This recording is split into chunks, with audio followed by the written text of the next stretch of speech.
Today on our show, man, actually the first show out of 2 this week. Woo! We're talking about 2 very important things. The end of American Horror Story Roanoke and the Gilmore Girls trailer. That's next on Nerdynomicon. Check it out, man.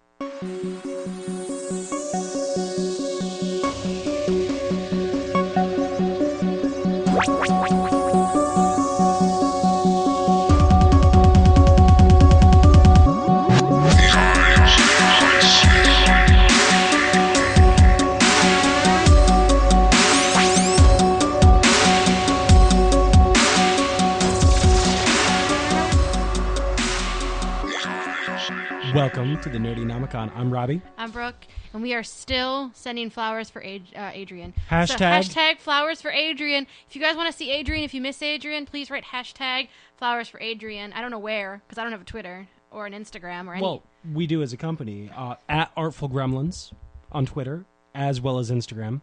You could also email us, artfulgremlin, without the S, at gmail.com. And just write hashtag flowers for Adrian, because we don't know where Adrian is. Adrian might be dead. We literally don't know where he is. Speaking of dead, holy shit. So I know, the Gilmore Girls trailer was amazing. Yeah. That's not where he was going. Actually, that kind of fits, too. It does, but that's sad. That does fit, though. That's Come on. sad. No. It is sad, but it... Let's start with the scary. And then work our way to the silly. Go to the Gilmore Girls and then end with a very important PSA of emotional rant.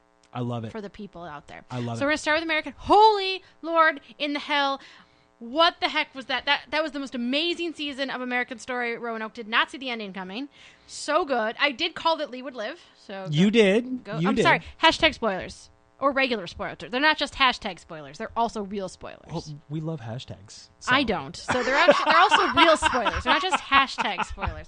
And not, I'm not gonna be that one of those people. I'm not gonna be one of these millennials. I don't know what we are. We were born in the 80s, so we're not, like my brother's generation. Mm-hmm. But we're not millennials because I was already a teenager when the new millennial. Well, I was right. I was like 12, but still, like. Anyway, so spoilers nonetheless. Oh my god, it was so good. So we both thought that this was appropriate to do the reaction for the season finale because we did the reaction for the season premiere. It was so we're gonna bookend the series like this. It was whoever wrote that season, if it was Ryan Murphy, if it was Brad Folchuk, I think is how you say his name. Yep. Like, give that man all the Emmys. Seriously. Like, give all the actors the Emmys. If that season doesn't win, like at least like best drama, then something's rigged. Because this was the scariest series show that I've ever seen on television. It was scarier to me than Twilight Zone, Tales from the Dark Side. It could have gone very, very winky. And I feel like they played it so straight. Like, all of them played it straight, and nobody was like, oh, it's winky. Everyone was like, no, this is real, and they played it super straight. Right. And I have to say, I love Sarah Paulson. She's played so amazing. 3 characters this season. She's so amazing. Her as Lana Winters. Whoever wrote the Lana Winters, like, monologues... Give that person the Emmys. Because seriously. Those were like so good. I was like, if I was a shooter, I would put down the gun. Like, she was so good. Mm-hmm. Like, I didn't even have a gun. I had a chicken wing in my hand and I put the chicken wing down. I put down my felt drink. She was talking to me. She's like, you don't need that, Robbie. You don't need that chicken wing. We don't need to give in to our urges for chicken wings. And you're like, I don't. I don't need to give in to my urge. She, again, spoilers, boom, she goes down. Not dead, mind you, but she goes down. I picked the chicken wing back up. It was like she had the power over the chicken wing. Once the power, was diminished by her unconsciousness, chicken wing comes right back up. Good. I did not see that ending coming. I mean, I knew they were going to burn the house at some point. They had to. But I have to say, those stupid, like, ghost chasers, they deserve what they got. They did. I'm going to put a little message out there to people. Unless your last name is Winchester, don't go looking for ghosts. It will not end up with either 2 things will happen. It'll be stupid, and it won't be real. Or you're going to end up dead. Don't do it. Just, when you're thinking... with your friends. If you're out, pretend you're my friend. You're out on a Saturday night. Hi, I'm your friend. Like, hey, dude, let's go hunt ghosts. Let's go hunt ghosts. Instead of doing that. I don't know why I'm that guy, but... I don't know why you're Pee Wee Herman. I wouldn't be friends with Pee Wee Herman. My mom would never allow that, but I have a good... I'm also not Dickie, so I'm not going to do an impersonation here any more than I already did. But now anyway. Hey, you're the one who started this. That's true. That's true. So pretend you're friends, and you're like, hey, let's go hunt ghosts. Your next thought should be like, let's do anything but that. You know what sounds more fun than that? Cow tipping. And cows are incredibly dangerous animals. People don't realize this. Cows will kill you. They will. Don't tip. Yeah. And it's actually really hard to tip them. Robbie knows. He grew up in a place with 9 people and a cow. The cow was the valedictorian. They were very proud that year. Smartest milk they know. I didn't grow up in Bradford. Oh, burn on Bradford. The three No, people... that's accurate for Bradford. Bradford had a graduating class of 9. The people who live there are really upset. The 3 of them are going to write us angry letters. It's true. Anyway, back to the Ghost Chasers. So don't do that, is my point. Just don't do that. No. That was a PSA. Don't hunt ghosts.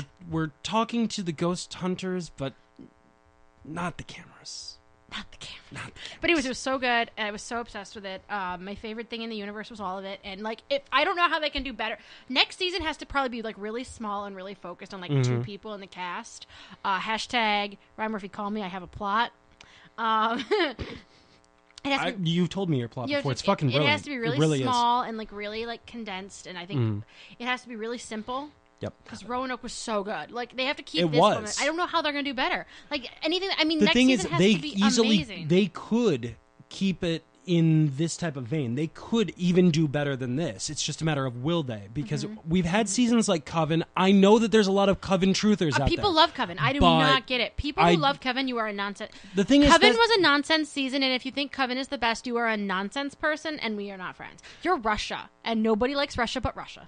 The thing is, Coven really could have been a great show if it wasn't American Horror Story. Yeah. Because they had a lot of good things going for it. They had a lot of historical elements that they brought in. But the problem was, it's an American Horror Story season. And to me, it didn't work. You know, when you're coming off of Murder House and Asylum, Coven just doesn't do it for me. Coven is where they lost their way, and they started slowly getting it back through Freak Show and Hotel. Right. Hotel got a little bit too like Ryan Murphy was obsessed with sets and like costumes. Yeah. It was like, do we really need to see Lady Gaga have 5? Like, she had 5 costume changes in like the span of like three scenes, and you could tell it was just because Ryan Murphy wanted to shoot her in like billowing gowns. It was like, true. You know what? I watched Project Runway. I don't need to watch Lady Gaga in 14 like different gowns. I mean, but giving Hotel props, it had the least amount of bad episodes. No, it did. For like the last 3 or 4 years of the show. I'm not going to say it's not, but I did feel like it was really just like a Ryan Murphy fashion show. Yeah, I agree.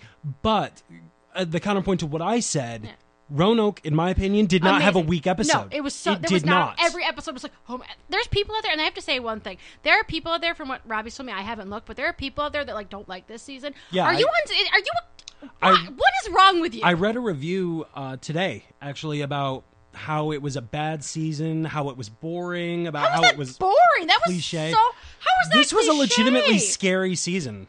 That one was cliche? Okay, let me put this into perspective. Hotel was just The Shining with pretty fabrics. It was just The Shining meets The Hunger. Right. Freak Show was just a ripoff of Carnival. Yeah. Coven was just Sabrina the Teenage Witch. It was just a hot mess. Let's call it what it is. It was a hot mess. Like, it was just Sabrina. It was just Rogue's Power. It was with a bunch of witches. Yes. Oh fuck! You know what Coven would have been great as? What? The TV version of Chilling Adventures of Sabrina. Exactly. It was Sabrina the Teenage Witch. That's what it was. Yeah, but Chilling Adventures of Sabrina, if they made it like Coven, I would have been obsessed with it. But the problem was it was an American Horror Story show, and that's what made it not work to me. I mean, I also think that they should end with season 6. As much as I love American Horror, because it would bookend the series so nicely. Yeah. One was a haunted one was a haunted house. 6 was a haunted house. Yeah. It would bookend, and they all have connected to each other. Haunted plot of land, but essentially accurate. I feel like that would have bookended so nice. The only other thing I hope they do if they're going to keep going is like do 5 more seasons and then end on another haunted house and have that like be the end. Right. Like a third haunted house. Right. The thing that I love so much about this season is they also brought in other cultures, like the Chans, when they showed their the ghosts. The creepy Japanese ghosts were the scariest. They were like, I swear to God, some of the faces that they had were ripped straight out of Ringu and Ju-on. I feel like they used like every kind of like ghost they could think of, like the howling ghost, the Japanese ghosts, the like the scary ghosts, like the nurses, which are very American. But you know what? By doing it that way and mixing them up and having almost like an amalgamation of all those ghosts, it actually, to me, it broke down cultural barriers. There's only one. I really liked that. There's only one weak spot in the whole series, I think. Okay. Lady Gaga's witch character. I feel like that they could have done a lot more with that. I'm not saying they should have made it big, but here's the thing: 2 things. A, they never see that actress again. The actress that was you never see Lady Gaga outside of the actress or outside of the witch. And like, I feel like they brought every other actor back. Like, they should have brought her back and been like, oh, this is why I didn't do it. I don't know if she was just busy. And 2, you did see her. Oh, of course she's busy. She's protesting right now. Well, yeah, she wasn't when she was shooting. I'm making a joke. And then, like, but I feel like that storyline, like, with Matt, I feel like that's the only, like, I feel like there was something missing. That's the only, if I have one complaint, I feel like the series would have worked just as well without that character. Like, I feel like that was, like, a storyline I feel like it would, too. Was trying to go somewhere, and then they just kind of realized. Maybe forgot about it when they were writing. I feel like it was the Dr. Satan of Roanoke. Yeah, but I liked it, and it worked better than Dr. Satan, but the analogy's there. Yeah. Yeah, it was a plot point that was almost forgotten or not expanded upon. And it's I mean, not that's less fine. for having it's it, fine. but it could have been more if you the gave thing us is, more. I don't think they needed a lot more. I would have. No. Like, I mean, I understand we got her backstory that she was like a witch, and then she got powers in the New World. I was a little confused.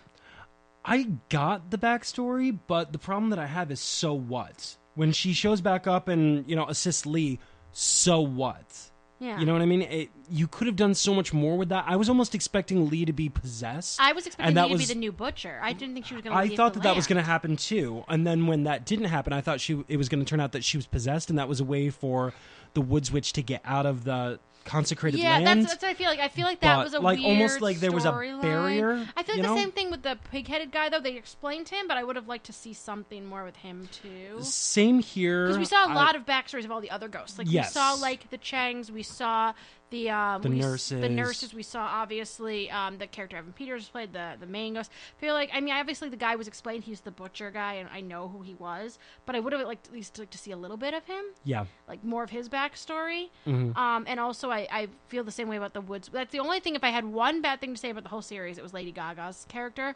That witch, I just feel like I feel like there was, like, something, like... Yeah, we don't not like it. We just wanted more. And I'm not saying because a lot more. It felt a little I'm bit the first displaced. person to say that they overdo way too much. Yeah, I'm they not saying do. a lot more. I'm saying, like, literally, like, 2 more scenes would have been enough. Yeah. Like, why was Matt in love with her? I feel like there should have been more. I could have been there. completely appeased, and to me, this wouldn't have even been a conversation with maybe 10 more minutes of 10 more minutes. 10 more minutes in the entire season focused on the Woods Witch. I think I could have wrapped it up 110%. perfectly. A little bit more would have. That's literally the only complaint though I have of the whole series is like I would have liked 10 more minutes. But maybe that's a harbinger for next season. Maybe that's we're going to touch on it. That's what I was thinking is maybe next season will be like gods, like the way Cabin in the Ooh. like the way Cabin in the Woods. Ooh, I like that. The way Cabin in the Woods ended, where it was like the gods took over now. Right. I think that would be I feel like that'd be a really cool way for him to do it, is a bunch of gods battling each other, but not gods like Zeus and like that. I'm talking like the old school gods that we used to throw women into volcanoes over, like really like the Quetzalcoatl. Vicious. It would have been cool to have like vicious gods destroying the earth and people having to deal with it. And I know like they ancient demons and I know they don't want to do Northern Americas. Like zombies, which is fine because that would be getting into Walking Dead territory, and Walking Dead has that on lock. They own that. That's theirs. And I feel like if Ryan Murphy ever went for that, Walking Dead would be like, no. We will pick the same time slot as you, and we will destroy you. Mm-hmm. And also, Game of Thrones. We got fucking Negan. You don't need and then this I feel like shit. Game of Thrones would also call and be like, and don't be doing dark, don't be doing, like, Ice Wraiths either, because we got you on that too, bitch. You're a good show, but we are Game of Thrones. I don't personally like Game of Thrones, but I do acknowledge it is the most popular show on television at the moment. I love Game of Thrones. You know, because every year every generation a new one must rise. It was once The Sopranos, and then it was Breaking Bad, and now it is Game of Thrones, and soon something else will rise. I feel like Walking Dead thought it was going to rise, but Game of Thrones was like, ha, get down on your knees. I sit on the Iron Throne. Walking Dead did rise, and then Game of Thrones smacked it down immediately. Something else will come. I think they thought Westworld was going to be it, but I think something else is coming. That's going to knock, especially with Game of Thrones being so late. Yeah, we got 2 seasons left. I feel like something's going to knock it down, and it's going to... Oh, Lost was in there at one point, too. Anyways. Yeah, that's true. Not important. Point of the matter is, if they tried zombies, Walking Dead would knock it down, and then Game of Thrones would stomp on it. Now, I like what you said about the gods, too. Especially being in North America. I mean, you could go ancient demons, ancient gods. You got the Quetzalcoatl. I don't even you have got a problem the with them using Greek gods. But I'm talking like the Greek gods where they're like fucking everybody's lives up, not the ones where they're like bitching about, you know, who had sex with who. Yeah, it's weird with the Greek gods, though, because Zeus was all about the bestiality. Zeus was down, a weirdo. He was down to bang a chick while he's in the guise of a stag. It's weird, I feel like that says more about Greek, like ancient Greek culture than it needs to. But we're gonna move away from that. Point of the matter is, I feel like that would be cool, like ancient gods, it would. like Wendigos and stuff like that, and like ancient creatures. Especially if they focus on Native American lore, because they have got some terrifying stuff. 2 reasons. It's called American Horror Story, and we've barely touched on Native American culture, and Native American culture has so much to it. It's true. So that'd be so cool to like actually, and I'm sure there's people in other cultures like that are other countries that are going to listen to this. I mean, like Native Americans have like culture. Like, what is that? I don't even know what that is. Yeah. And number actually, two, we know a lot about that too, just from our mutual friend Mason Winfield. And number two, it'd be great to see some great Native American actors. I actually want to say something about this. It's going to be a weird little rant. It's not a emotional rant, but it is a segue. As you guys know, I like to write a lot, and I put on Wattpad all my stories, and I like to find cast lists. And I have to pick the cast before I write the story. It's just a weird way my brain works. And one of the characters I was writing was Native American, and I couldn't find an actor. There just wasn't one. All the Native American guy actors are either way too old or like we're in like Twilight and they're only like half Native American. That really upsets me, and it just bothered me in a way that like, why can't I name one Native American actor that isn't, 40?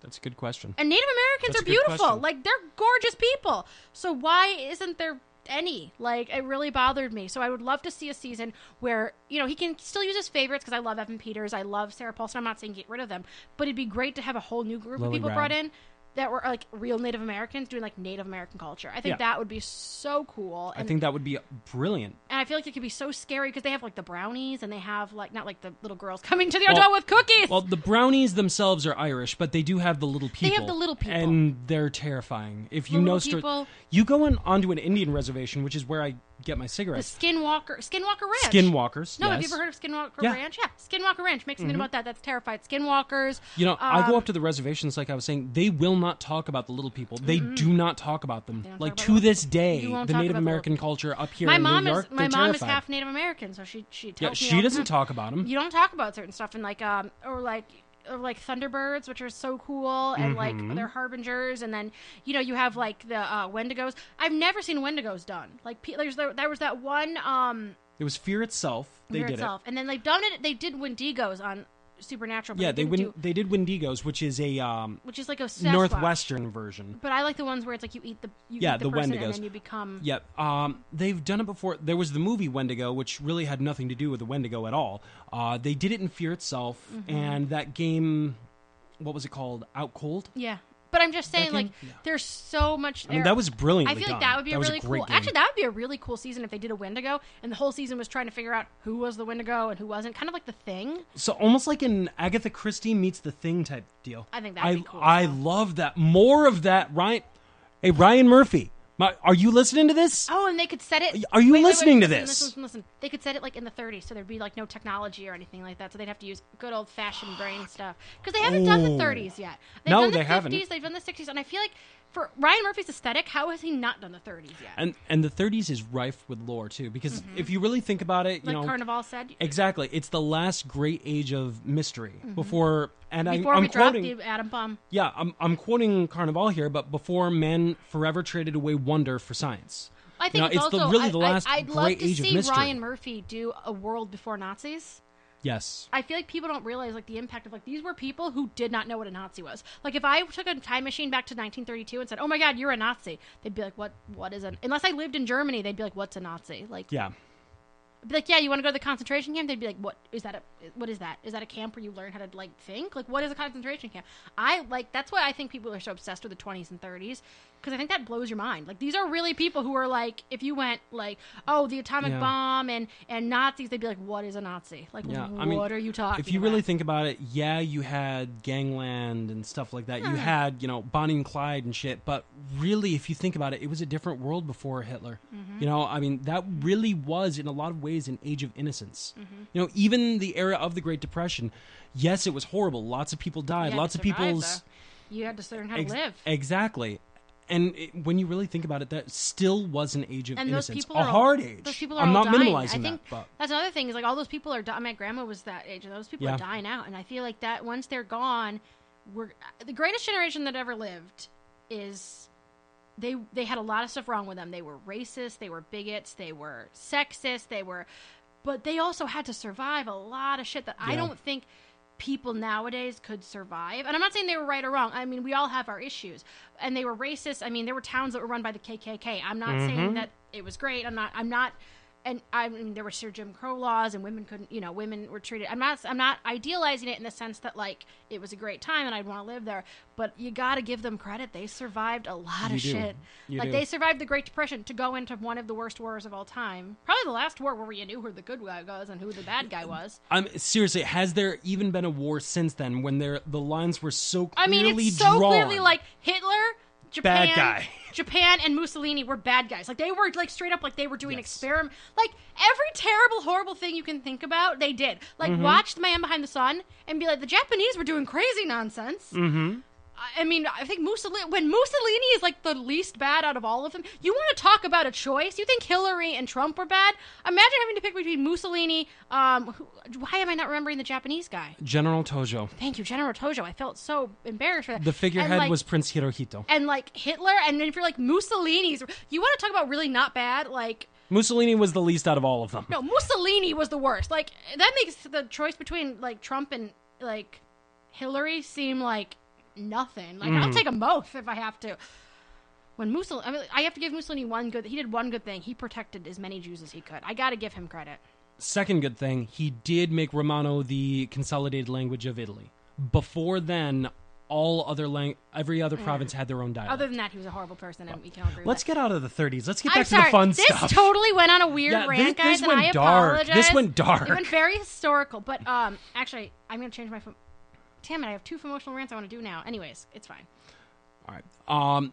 So, final thoughts on the entirety of the season, let alone the finale. American Horror Story was amazing. This was the best season. When this drops on DVD, you pick this up. Like, this is good. This is so good. Let Ryan Murphy know. Let FX Network know. More of this, less of all of the other seasons. Less of everything else. I'm not More saying of next this. season has to be a carbon copy, because I think I would hate that. Yeah, I don't want the same thing. I want the same feel. But like, I want to be scared. Just keep it singular. Keep it simple. Keep the characters compelling. And you know what? The one thing he did... Don't give us aliens in the same season as a demon. Yeah, don't do that. That was too much. They don't even do that on Supernatural.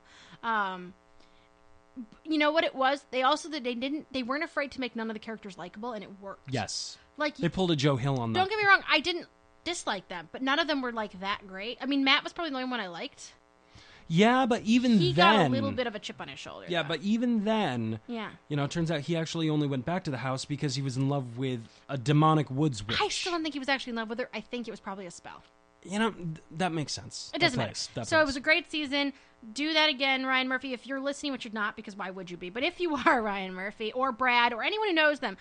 I'm gonna tweet right at him, and I'm gonna say, hey, listen to this. Listen to the first 20 minutes of this. If you're a fan, it's about you. If you're a fan of Nerdynomicon, be like hashtag Ryan Murphy. Listen, so we're gonna start the campaign. Listen to us. Do that. It was amazing. We've watched every single season, and this was your masterpiece. This was like This was like all the good of Nip Tuck, all the good of Glee, all the good of American Horror Story, all the good of Scream Queens in one. Popular. Everybody forgets about Popular. I do forget about Popular. The show was great. Bioglass. Are you kidding me? Was great. But yeah, I agree with you. It was everything good about all of those in one. This was his masterpiece to me. It was great. I mean, just do it again. And I feel like we're giving Ryan too much credit. It could have been Brad. Maybe Brad took the reins this season. Hey, Brad, we love you. Good job. Good on you, Brad. Good on you, Brad. Because he directed. It said his name directing. So good on you, Brad. We love you. Good on you too, Brad. We love you. All right, let's switch gears.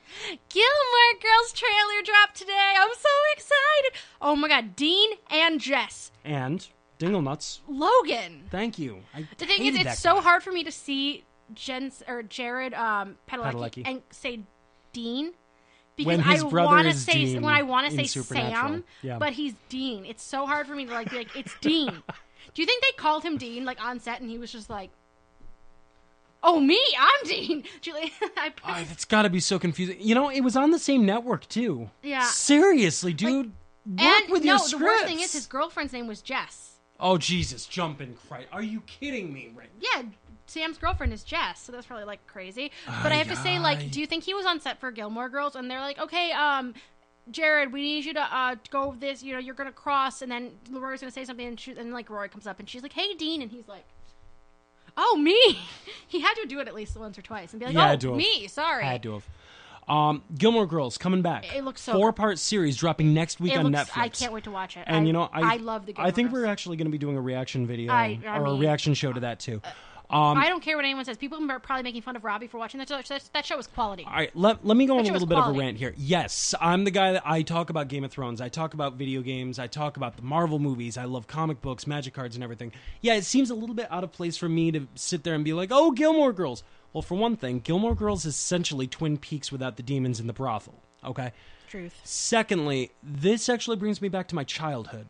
I watched Gilmore Girls when it was first on TV. It was a show that I just kind of stumbled across and just found very witty, very funny. Who's the director? This is Spinal Tap, Best in Show. David Guest. David Guest. Love him. All right. To me, it felt like a piece by him, or to a much cleaner degree. And everybody knows how much I love him, like Kevin Smith. The humor to me was always in the dialogue. I mean, it was a very the references were yes. like... The references were topical and top notch. It was intellectual humor. It was character driven, and I love character driven stories. And you know what? Like, as much as Lorelai used to drive me crazy because she was such a self saboteur. Like, you were so compelled by her and Rory, like, yes, and not just her and Rory though, but you loved Emily and Richard and Suki, because and every one of them Luke. were flawed. There was no true paragon in that show. Like, well, there Luke was for Rory for a while, and even she got hers. I mean, Luke made a big mistake with the whole not telling Lorelai about April thing, and I thought that was so interesting, and I loved that show. I mean, don't get me wrong, Rory also drove me crazy sometimes because I felt like you do. I felt like she got a little bit too much, like not. She was too much of a paragon sometimes. Sometimes I felt she was a little bit too perfect. Yeah, a little holier than thou. And I was kind of like, okay, you need to bring her down a notch, and they did. And they did. But that's the reason that I'm so excited about this Gilmore Girls. It's a lot of nostalgia for me. It looks like it's still going to be a character-driven story. I didn't see Paris, though, and I'm very upset about that. I didn't see her, but that doesn't mean she's not there. But we saw basically everybody else. Kirk's there. Luke's there. Taylor. It looked gorgeous. Melissa McCarthy. I cannot get enough of Melissa McCarthy. Love Melissa McCarthy. She's so funny. You know what? I have to say one thing. Her and Chris Pratt really played this fame thing right. Because oh God, yes. They've been working since the forever. 90s, and then they both just decided one day to become the biggest things in the world. Yeah, now the funniest, he's like I can't call her the funniest woman in the world because of Tina Fey. He's like freaking Star-Lord. He's in Jurassic Park. He's in that new movie with Jennifer Lawrence. He's becoming a huge star. Like, he might be like he's one of the Chris's, because I guess if you're going to be famous, your name has to be Chris. Pratt, Pine, Evans, Hemsworth. Yeah, and all of them are awesome. And they're all blonde or light brown. And they're all good looking. Yeah, they're gorgeous. So, like, I guess if you need to be famous, your name needs to be Chris. But, like, and then Melissa McCarthy was on Gilmore Girls for years, and then all of a sudden she got onto Mike and Molly, and then all of a sudden she's like, oh, I'm going to start making all the funniest movies ever. And, like, literally, she's, like, one of those women that people are always shocked that her movies, like, bring in cash. Like, Spy, hysterical. The Heat? I laughed so hard. I missed half the plot because I couldn't stop laughing. I couldn't hear through my laughter the first time we watched it. It was so funny. And say what you will about Ghostbusters, I'm not going to get into that. I thought that the lines that she delivered... I have to say, Chris Hemsworth... I'm sorry, I have to laugh at my cat. You want to bring your cat? No, my dog. His name is Michael Hat. He's not even my dog. He's my mom's dog. It's just like, who wrote that? Who wrote that? And again, say what you will about Ghostbusters, it turned me on to Kate McKinnon because I stopped watching SNL years ago. Kate McKinnon. Obviously, I've started watching again with the presidential debates. She played Hillary Clinton phenomenally. She calls her cat her son, and I'm just into that. I love it. But it turned me on to Kate McKinnon and Leslie Jones, mind you. And both of them... fucking queens of comedy. They brought all the funny. It's pathetic that, to me, the weakest link in that ensemble was Kristen Wiig. Because she's so good. She's good, but she was the weakest link in that show because they all brought it. But we're supposed to be talking about Gilmore Girls. Oh now my we're on Anyways, Ghostbusters. So, but it looks so good. I mean, I love the joke about the wall, the picture of... It's going to be hard to watch it without Richard. Like, that is... It is going to be hard, but you know what? Already seeing the snippets of dialogue, I'm there. And obviously, they've got me. Emily brings it. I mean, that actress is spectacular. Kelly Bishop. Love her. I can't wait. I'm so excited. I don't even care. I'm so excited. I'm fangirling now. I'm going to pretend the last season of Gilmore Girls didn't happen. That's fair. It's like, was that 70s show? I just pretend it didn't happen. And I love what they're doing with it. A Year in the Life, I think, is the tagline. It's a 4-part series, and based on the look of it, it's going to be spring, summer, winter, fall. Exactly. Which makes sense. Makes perfect sense. It'll probably end in winter because Lorelai loves snow. I love that. Deep cuts. Yes. Because she loves snow so much. Yes. I hope that her and Luke end up. If they break, I do have to say one thing: they've never gone cliche, and they've never done it the way that they think we should, the way we think we should do it. But I do have to say, after basically, that show started before I was even in high school. That show started when I was in elementary or middle school. I've watched that show since I was a teenager. I remember the final season was my final season of high school, or my first year of college. I've wanted Luke and Lorelai to be together, and if they break them up, I feel like there's it's a disservice to the fans. At that point. I understand that you don't want to play lip service. You don't want to just live into the cliches. But there's certain things that it's like you have to give us something. At this point, I don't think it's a cliche anymore, though. Luke and Lorelai were like, if you end up breaking them up, to me, it's like to me, it's not even a cliche anymore. I mean, you could argue it because of the Sex and the City movie, but she'll be there. She's got to be there. I want to see her. I want to see Steven and Quan. I do too. They're twins. I want to see her. I want to see those two. I hope Hep Alien is super famous. Oh, that'd be great. But I don't think it's cliche at this point anymore because they've officially ended the series many years ago. They weren't officially together. No, they weren't. At this point, the cliche is broken. Whatever you do now is on you. No. I mean, it's also on Netflix. This is a writer-driven medium at Netflix. They're doing the Lord's work over there. Mm-hmm. You know, you've got the Marvel shows, all of them, brilliantly written. Mm-hmm. You know, Hemlock Grove, I didn't care for it, but a lot of people love it. House of Cards, phenomenal. I need to watch that. I haven't gotten around. You haven't watched House of Cards? Mm-mm. You need to get on that. I'm a Kevin Spacey and a Robin Wright fan, so I don't know. Yeah, what are you doing on this episode? Then you're wasting. Go watch House of Cards, woman. Yeah, but you know it's Netflix. You can do what you want to. It's dialogue driven. It's creator driven. There's no cliches with this anymore. But if they don't end up together, I don't care about anything else. That's the number one thing I want. I don't care about anything else. Like literally, like everything else, they can break every other tradition. I want Luke and Lorelai together, and I'm going to say that. I really want Luke and Lorelai together. Give it to me in the last 5 minutes of the last episode. Well, that's what they did with the last episode of the show, of the series, is that it was implied they got back together because Luke threw Rory's graduation for her.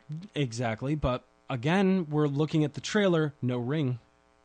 That's true. Well, I don't think they would have gotten married. Honestly, I feel like Lorelai and Luke would have realized that they're partners. They don't necessarily need to be, especially with the whole debacle with Christopher and his whole debacle, because he technically got married too for like 3 episodes to that lawyer. Yes, he did. I feel like they would have realized that they're partners. There's also no kid either. That's true too. And I feel like obviously now it's too late, just biologically, but I feel like they don't need to get married. I could see them not getting married because obviously, like, she was married. I could see that. She was engaged to Max, and it didn't work out. And then she married Christopher, and it didn't work out. And I think what Lorelai needed to, and Luke kind of both realized, is they need to be independent together. I can get down with that. I feel like I can see that. You can't like hem Lorelai then because I think she gets. I feel like that she doesn't like the oppressiveness because of how she grew up with her family, and it was very oppressive. So I think she realized she needs her independence. And I think she needed Luke to give her independence. And I think when they were engaged, it was too much pressure. And I think that's kind of what killed them. Is like, obviously, Luke had the whole thing with April. Right. But I think it was just like, she needs her independence and he needs to, like, they need to be separate together, I think, is kind of their thing. Yeah. That translates. That makes sense. I feel like that Luke works with Luke, though, too. Yeah. Like, Luke, I think, would have been happy either way because he obviously loved Lorelai and wanted to be with Lorelai forever. Right. But I also feel like Luke would have been okay living at a diner and she could live at her house and they're still together, but they're just, like, they're doing their own thing. They're still together, but in different houses. Yeah. I feel like that kind of works for them. And I mean, I feel like Luke would probably be the one who would push more than Lorelai. Again, I agree with that. But because Luke is a lot more traditional than Lorelai is. He's also a good guy. He is a very good guy. But I love that. So, summary, tune in next week for our reaction to Gilmore Girls, I guess. I want to see it. The trailer's great. I'm so excited. I'm so excited. I just can't wait. The only thing I do want to say is some people have pointed out that we get to watch Gilmore Girls with leftover turkey from Thanksgiving. Rory looks like kind of pregnant or whatever. I think Alexis Bledel might have been actually pregnant, that's possible. Had just given birth, because I know she had a baby not too long after or before they were filming. So she might have just given birth or was pregnant at the time. So I wouldn't look too much into that with Rory. Yeah, that's a good point. Because I think Alexis Bledel was her husband is Connor from Angel. No shit. That's her husband. Yeah, they met on Mad Men, the set of Mad Men, and they're married. God So damn. it's crazy for me to watch Angel knowing Connor married Rory. Like, that's just too much for my brain. It's crazy for me to watch Angel because they never finished Angel. Well, yeah, they did in the comics, but that's beside the point. I just thought you'd like that little tidbit. All right, so before we get out of here, do you have a emotional rant for us? I'm going to ask you, Robbie, which one do you think I should do better? The everyone should call the Winchesters, or people need to stop trying to make Captain America gay? Huh? Oh, God. Just because of the topic that we started out with, go Winchesters, but I'm writing down Captain America gay because... What? Do Winchesters, we'll come back to Captain America. Okay. So there's one thing I need to say. People need to stop in, like, obviously I know the Winchesters aren't real, but every time I watch TV and movies, I wanted people to, like, call the damn Winchesters, people. Like, all throughout American Horror Story Roanoke, I just wanted them to call the Winchesters because I feel like Sam and Dean would have had that shit on lock. And if they had actually had an Impala show up at the end of that series, I would have been like, oh my God, that would have been amazing. That would have been the most brilliant fan service ever. They don't own... they're not even on the same network, and they obviously don't own it. But how cool would it have been if a freaking Impala showed up? I would have been like, what? Seriously, people need to call the damn Winchesters, because the Winchesters have taught us, just don't. And that's my emotional rant. I know it's not a real emotional rant because it doesn't make any sense, but basically just call the Winchesters is my basic thought. If they had just called the Winchesters, none of this would have happened. All right, that was very short. I think we got time for Captain America then. Okay, my Captain America rant is very interesting. All right. As you guys know, I'm big on Wattpad, and I'm big on fandoms. I do write fan fiction. I'm not even going to lie. I think it helps keep me sharp. And a big debate a lot of people say is they really want to see Captain America and Bucky have a gay relationship, especially in the movies. And that really bothers me, but not for the reason you might think. I actually have no problem with them making characters that are traditionally straight homosexual. That's fine with me. I actually feel like there are a lot of like homosexual characters in Marvel already that I feel like they should bring to the forefront. Like they did it with Deadpool, but he's pansexual. But there are known gay X-Men that I wish they'd focus on. But the reason I don't want Captain America to be gay is because of this. People do not... I think it's mostly young millennials don't realize that there was a time when it wasn't acceptable to be homosexual. And Captain America is meant to be the paragon of the greatest generation. He is meant to be... You guys gotta remember, this is an old character. This character came out in, what, like the 40s? Like, this is not a new 30s. character. He This came out in the character is 30s. young. Like, this character is old. Like, an old character. Right. He literally was drawn to fight Hitler. Like, that was what he used to do. He used to go out, like, they have comics of him fighting Hitler. That's where he came from. He was meant to be the physical embodiment of the soldiers fighting World War II. So he represents a society where it wasn't okay to be gay. And the thing that I'm trying to say is not that we should live in that time. I'm saying by making him gay... Disney and Marvel would be making a political statement. I don't think they realize that. I don't think people realize they'd be making. They'd be taking the paragon of the greatest generation ever known, which as they're called, and making him homosexual. And I don't think people realize that's a statement. That's a huge statement. You are fundamentally changing a character that represents a time in American history. And it's not a great time. For better or for worse. It's not a great time in American history. Please don't think that I'm saying it is, but I'm saying... You don't have to like the fact that they were racist and that they were sexist and that they, segregated because black they people. were. But you all have that to stuff was respect real. that they went overseas and stopped Hitler. I mean, mostly it was the British. I mean, we couldn't have won that war without the British. Go England. That's true. England would have fought that war till there was one person left. I truly believe that they were never going to concede. But America helped. And I feel like as terrible America as they... turned the tide of the war. As terrible as they were, I mean, think about it.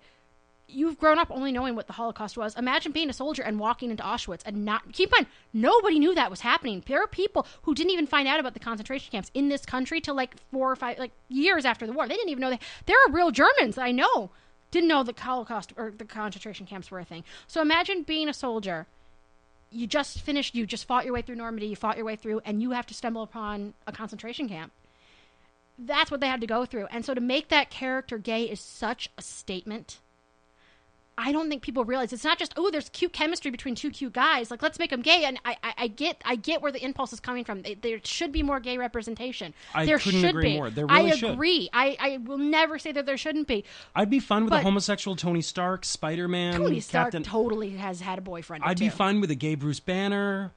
I'd be okay with, obviously, this is going to sound dumb. I'd be okay with Natasha being, like, gay. I mean, obviously, I'd probably make the girl lesbian.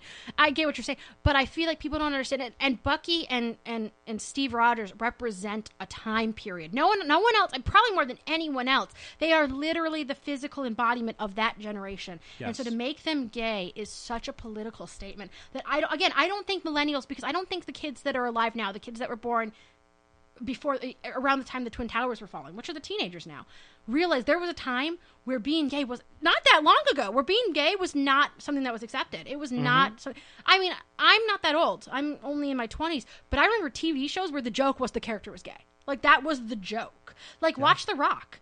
The whole joke of one of the characters is that they're such a flaming homosexual, they're afraid of, like, blood. And it's like that character was written 20 years ago. Like, that's actually not that big. Look at Will and Grace. It's not that old. But it was a literal like characters like Jack didn't exist. Characters like Will, a non-flamboyant gay man, like what?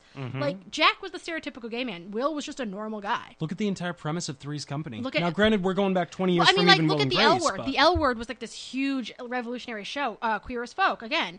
These shows are not that old. So I think the kids who are born now don't understand there really was a time where it was not acceptable to be homosexual. And that was that time, that time, in the 40s. And so you'd be making such a political statement that I don't think anyone wants to make. I don't think Marvel wants to make. I don't think Disney. And I'm not saying, that there shouldn't be gay representation, but I feel like that's not the character to do it. That's not the character to make the statement on. Because you have to understand, those people that remember Captain America are still alive. Those people that were literally... The thing is, I feel like all young people do it. I'm not calling out this generation. I'm saying all young people do it. You feel you deserve things. You feel like you own things. They're your things. You don't realize, no. Those things existed before you. They'll exist after you. Captain America, not yours. Captain America, yes. I mean, Chris Evans, right? Evans. That's that, Chris? All right, Chris Evans. Yes, he brought Captain America out, and I never really cared about Captain America, but he made Captain America accessible to even me, somebody that I just thought he was that hokey poster boy, and that goes right to your point, because Captain America does not belong to my generation. He does not belong to me. He doesn't belong to you. No, he belongs to that generation. He belongs to that generation. That generation gave us Captain America. Captain America is who he is because of the way that's Captain America is the 40s or is the 30s and 40s. He is the literal embodiment of American values from the 30s and 40s. Yes, now I feel like if they were true to Captain America, he would have been way less cool with like minorities. He would have been like, what the hell is going on here? But that would have been a political statement. I understand why they didn't make it. Well, what you said was accurate, though. He was a physical representation, not necessarily of our personalities, but of our American values. He was all-inclusive because of what the country's... This idea of the American... based on. This idea of the American dream is still something people talk about in other countries. Like, I read a lot of... Because I do interact with a lot of people from other countries. This idea of the American dream is still there, and literally, he is supposed to be the physical representation of the white picket fence, Go America, apple pie, white picket fence, Victory Garden, he's literally the physical embodiment of everything America is supposed to be. Yes. Star-spangled and beautiful, What is his weapon? His patriotism. His shield. His shield that guards the weak. His shield that stands on guard for the world. So he's literally supposed to be the So again, I get where the impulse comes from, but I feel like millennials... And we did it when we were kids. I'm not saying that it's their fault. Oh, God, yeah. Did. I remember doing shit like that all the time. They feel like they own things. Like, things are theirs. And teenagers do that. That's just teenagers. They're going to think the same thing when Max is a teenager and they're the adults. They're going to be like, what the hell, kid? You don't own that. I understand why you want things. You want things that you like to represent the world the way you see it. But you have to understand these characters existed before you. They have... Captain America's coming up on a century old. He's coming up. I mean, Batman's going to be a century old too. So Superman. I mean, they're coming up. I mean, they have at least 80. Some of them have over 80 years of history before you even came around that you want to completely rewrite because you have some weird idea that, they have cute chemistry, so they should be gay together. And that's the thing is that really bugs me, but not for the reason that I don't think that there should be gay representation, because I do think there should be. I have no problem with Deadpool having a boyfriend. Like, that's cool. I have no problem. I know there is a lot of homosexual X-Men. I'd love to see one featured, and I'd love to see that. I have no problem. There's other, like I said, there's other characters that I don't feel like their sexuality is so static. Like Tony Stark, I could see Tony Stark having a boy toy. Like I'm cool with that. But I feel like if you want to make the statement of more homosexual represent, I guess to me it would be the same as like taking a character that's so fundamentally, like Luke Cage. Part of what makes him who he is his race. Like that's so fundamentally him. Yes. Like making Luke Cage Asian.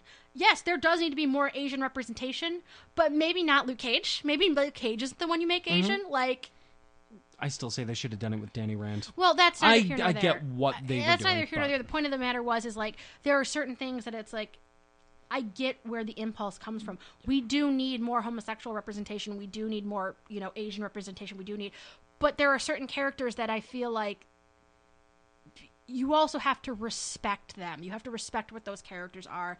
And Captain America is the star-spangled 1950s guy. He can't be homosexual without it being without basically changing everything about that character. Mm-hmm.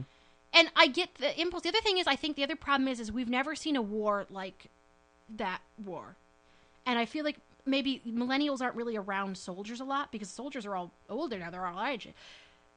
I'm not a soldier. I don't know, I've never been to war, but I do know soldiers personally. And you get a bond. It's like a brother bond. The phrase blood is thicker than water actually doesn't mean what a lot of people think it means now. They're talking about the blood you shed for your brothers in war, and the water is the amniotic fluid. Yeah. So it's actually reversed from the way people use it now. So you're right. Bucky you're and right. Steve grew up together. They're brothers. They fought together. They understand each other. They bled together. They bled together. They have each other's back. And everyone saw that. And that kind of makes me a little bit sad that everyone sees that as sexual. Like, I feel like there's not allowed to be platonic love on TV, especially with, like, there's not allowed to be platonic love. Mm-hmm. I feel like they do love each other, but I feel like they love each other like brothers. Like they're like companions. And I feel like to make them a couple almost deteriorates that. Yeah. And so that's my thought. I mean, you don't have to agree with me. You can call me a homophobe and do whatever you want, because people will. But I hope that people realize what I'm saying. It's not that I don't think there should be homosexual representation, but I don't think people understand the implication that Disney and Marvel would be making by making that character gay. That one character specifically. Just Captain America. Because honestly, I'd be fine with any of the other characters in the Marvel universe. Ant-Man can be gay. I think Ant-Man is gay I think he is too. But no, I actually agree with you about Captain America. And I think the one thing I'm going to also say, I'm going to end it on this, is I feel like you don't own things that are older than you. I know you feel like you do, but you don't. And I know it's how I feel like when young kids start trying to take stuff that was ours, like Rugrats and stuff like that. Like, I know that's not the same as Captain America, but that was ours. Like, that was literally mine as a child. And yet you have like little kids coming up and be like, oh, that's mine now. It's like, no, that's not how that works. Like, you'll understand it when you're older and you have things that were your generation that the younger generations are trying to take from you. Like, you'll get it. We all get it. But you don't own things. Like, they existed before you, and you can't change them to make them reflect your worldview. I mean, everything has to change, and I feel like Captain America has changed, and I feel like he has. Because Captain America, if that movie was made in the 40s, there wouldn't be minorities, and Natasha would be their secretary. Like, she wouldn't be allowed to be an Avenger. She'd be their secretary. Yep. Like, so I think things have changed, and I think that Captain America has changed. He does reflect this world, but you have to also understand, like, he's the kind of guy who would take a woman out, dancing. Mm-hmm. And he's swing dancing, mind you. He's the kind of guy who would, read the paper and, join his kid's troop leader, and he would live that life, and to try to make him not that, I think also fun. I also think it fundamentally misunderstands that character, which is supposed to be the last bastion of the American dream. But I feel like that's something they bring up. Like, Tony Stark is very to now and of the moment and today, and they call him out on the world you live in, the world in your mind doesn't exist. Yeah, they do that frequently with that character. That character, your world doesn't exist, but to make him gay, I think just completely erases he's supposed to represent the greatest generation. He's supposed to be that generation that fought down Nazis, basically fought down real life monsters, and we're like, we're going to be better, we're going to be stronger, we're going to, we're going to save you. And that's what I think. So that was my emotional rant. Not just one, but two emotional rants from Brooke at League. Call the Winchesters. When in doubt, call the Winchesters. Check back tomorrow or and more accurately, a few hours for the second episode of this week with Jake the Ashen Hollow. We also have some cool interviews coming up, and I will finally do the damn cell rant. At some point, I will do it. Yeah, we've got some guests coming up that the Saw rant will be absolutely perfect for. So check back with the next episode with the Ashen Hollow. Until like 5 or 6 hours from now, I've been Robbie. I'm Brooke. Naturally. Let's close the book on this week.